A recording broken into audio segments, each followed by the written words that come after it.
రెండు తెలుగు రాష్ట్రాల్లోని ప్రభుత్వ ఉపాధ్యాయుల అక్రమ వ్యాపారాలపై అడ్వకేట్ సురేష్ మహారాజ్ ప్రశ్నించారు.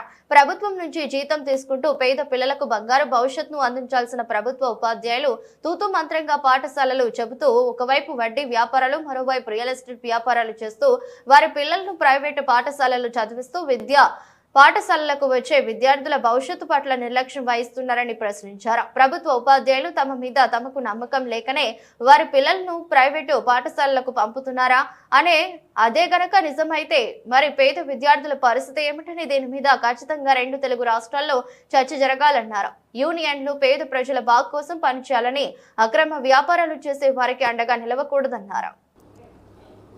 జోగులాంబ గద్వాల జిల్లా డిఈఓ గారికి కూడా ఫిర్యాదు చేయడం జరిగింది.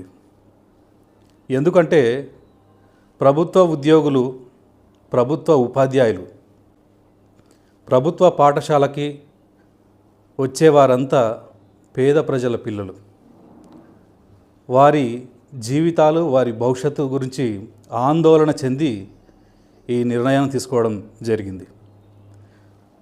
స్థానికంగా ఉద్యోగులు, ప్రత్యేకంగా ఉపాధ్యాయులు రియల్ ఎస్టేట్ వ్యాపారాల్లో మునిగి స్కూల్కి సరిగా రాకుండా, పాఠాలు సరిగా చెప్పకుండా, వీళ్ళ కాన్సన్ట్రేషన్ అంతా రియల్ ఎస్టేట్ వ్యాపారాల్లోనూ, వడ్డీ వ్యాపారాల్లోనూ,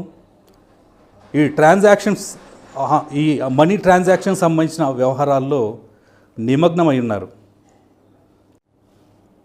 ప్రభుత్వ పాఠశాలకు వచ్చే పేద ప్రజల పిల్లలు సరిగా చదువు అందక ఇబ్బందులకు గురవుతున్నారు.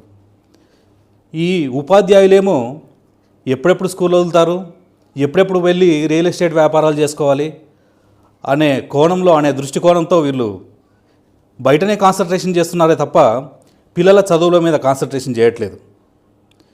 చాలా వందల మంది ఈ తెలుగు రాష్ట్రాల్లో చూసుకుంటే కొన్ని వేల మంది ఉపాధ్యాయులు రియల్ ఎస్టేట్ వ్యాపారాల్లోనూ కొనసాగుతున్నారు. ఈ అంశం గురించి పెద్ద ఎత్తున చర్చ జరగాలి. వీరికి ప్రత్యేక చట్టాలు తీసుకొచ్చి ఆ ఉద్యోగం నుంచి సర్వీస్ను రద్దు చేయాలి. లేదంటే కనుక పేద ప్రజల పిల్లలు ఇదే విధంగా వీళ్ళ జీవితాలు కొనసాగుతాయి. ఈ టీచర్ల పిల్లల్ని మాత్రం ప్రైవేట్ స్కూల్లో జాయిన్ చేపిస్తారు.